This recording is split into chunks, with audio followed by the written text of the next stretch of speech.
Hey, good day to you. This is Todd. I'm just a regular dude walking in the Word. Today we're continuing our journey through the book of Mark.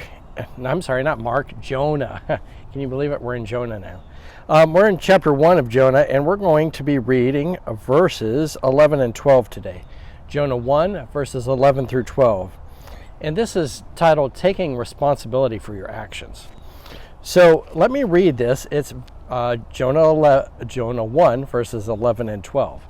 I kind of got my tongue tied up today. How about that? So it says this: the sea was getting rougher and rougher. So they asked him, "What should we do to you to make the sea calm for us?" "Pick me up and throw me into the sea," he replied, "and it will become calm. I know that it is my fault that this great storm has come upon you." Okay? Notice here that this situation was not getting better with time. It says the storm grew rougher and rougher. So as time went along, sometimes we go, "Oh, give it some time, it'll get better." No, not in this situation. It wasn't getting better at all. And then the sailors asked, "What do we do?" They were asking Jonah at this point what to do. They were asking him for advice. They knew, he was following God. He had just told them that. So Jonah says, "Pick me up and throw me into the sea." He knew that being thrown into the sea, most likely if you're thrown into the sea, he knew that he was going to be dead, okay? If I'm thrown into a raging sea, if I'm thrown out into the middle of the sea, no matter if it is raging or not, I'm most likely going to be dead. But even more so if it's a raging sea like this, okay? So he knew he was dead, but he was like, this is all my fault, and just throw me overboard and I'll be dead, but you guys will live, okay? So he knew that, but he was taking responsibility for his actions.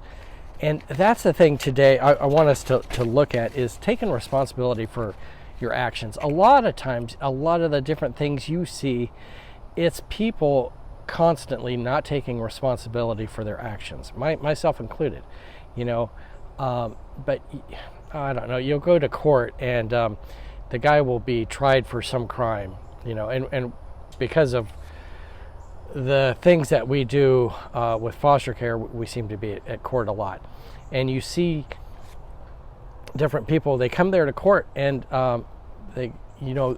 everyone knows it's this person's fault as to why this is happening in this way. But the people blame it on everyone else and blame it on circumstances and don't take responsibility for themselves. So much will change in your life if you take responsibility for the actions that you've done, okay? If I have a bag of kettle-cooked New York style pizza chips here. If I eat, a bag of those every, 10 minutes for the rest of the day, well, I'm going to be sick probably, but I'm going to be like the size of a Goodyear blimp, okay? Now I can blame it. I'll end up suing the chip company for, providing those chips for me to eat and so forth. But I have to take responsibility. If I didn't eat all those chips, I wouldn't be the size of the Goodyear blimp, okay? So I need to take responsibility for that. And a lot will change in your life when you take responsibility for your actions. And that's the first part, when we repent and come to God, we have to take responsibility for our actions. You can't blame it on other people, okay? You've got to take responsibility. So that's my conclusion today, is take responsibility for your actions. Just like Jonah finally did. It took him a while, but he finally did.